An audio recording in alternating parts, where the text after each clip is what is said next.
कहते हैं कुछ जगहें वक्त के साथ मर जाती हैं, उनकी दीवारें ढह जाती हैं, नाम मिट जाते हैं।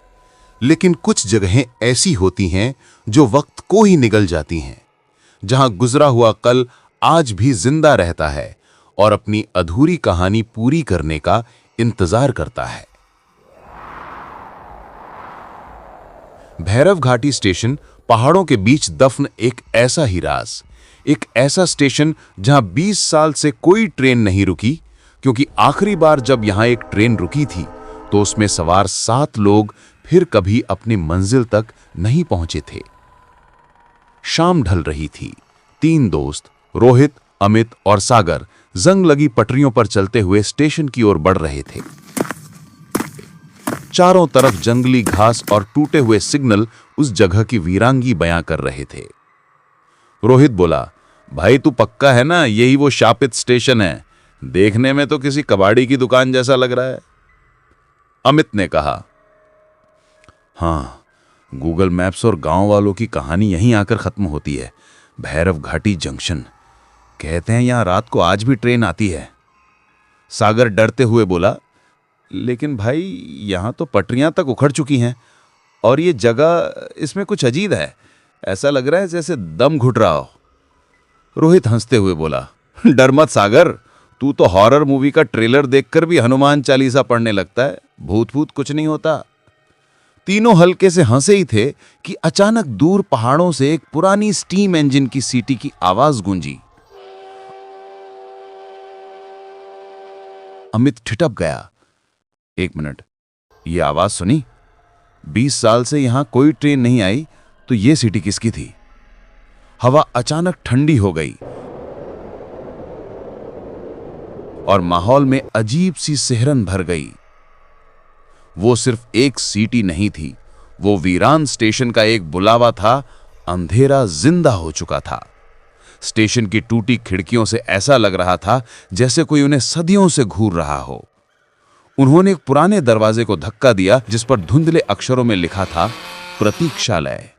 अंदर घुसते ही टॉर्च की रोशनी मकड़ी के जालों पर और धूल से ढके फर्नीचर पर पड़ी।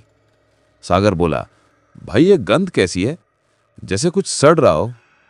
अमित ने कहा, शायद कोई जानवर मर गया होगा।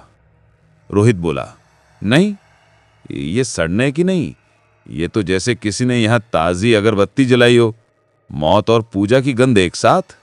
अमित की टॉर्च एक पुरानी बेंच पर पड़ी तस्वीर पर गई, एक स्टेशन मास्टर की जिसकी आंखों में अजीब उदासी थी। रोहित ने फ्रेम पर लिखा नाम पढ़ा, station master Shri RN Kaul, देहांत 1999। सागर बोला, भाई स्टेशन के बाहर बोर्ड पर भी यही साल लिखा था जब यह स्टेशन बंद हुआ था। अचानक जमीन कांपने लगी, ट्रेन के गुजरने जैसी आवाज आई और खिड़की से तेज रोशनी अंदर आई। अमित बोला, ट्रेन यहां? रोहित भागकर खिड़की तक गया। भाई सच में ट्रेन आई है। लेकिन जब उन्होंने बाहर झांका, पटरियां खाली थीं, कोई इंजन नहीं, कोई डिब्बा नहीं, सिर्फ वो रोशनी जो बिना आवाज के गुजर गई थी। सागर फुसफुसाया, भाई ट्रेन थी पर इंजन और डिब्बे तो थे ही नहीं। वो रोशनी किसी असली ट्रेन की नहीं थी, वो उन यादों की रेलगाड़ी थी जो आज भी उसी रात में फंसी हुई थी। एक ऐसी ट्रेन जो जिंदा लोगों को नहीं बल्कि भटकती आत्माओं को उनकी आखिरी मंजिल पर ले जाती थी। कमरे में अचानक ठंड बढ़ गई। खिड़की का पल्ला जोर से खुला और एक औरत की धीमी दर्द भरी आवाज फुसफुसाई,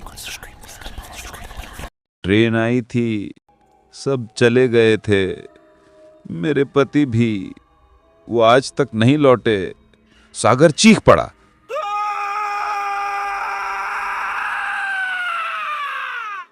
कौन बोल रहा है? अमित ने टॉर्च घुमाई। देख उधर, वहां कोई खड़ा है। टॉर्च की रोशनी में एक पुरानी साड़ी पहने औरत का साया दिखा जिसका चेहरा लंबे बालों से ढका हुआ था। रोहित ने पूछा, आप कौन हैं? वो साया धीरे धीरे सिर उठाता है। जहां आंखें होनी चाहिए थीं, वहां सिर्फ 2 गहरे खाली गड्ढे थे।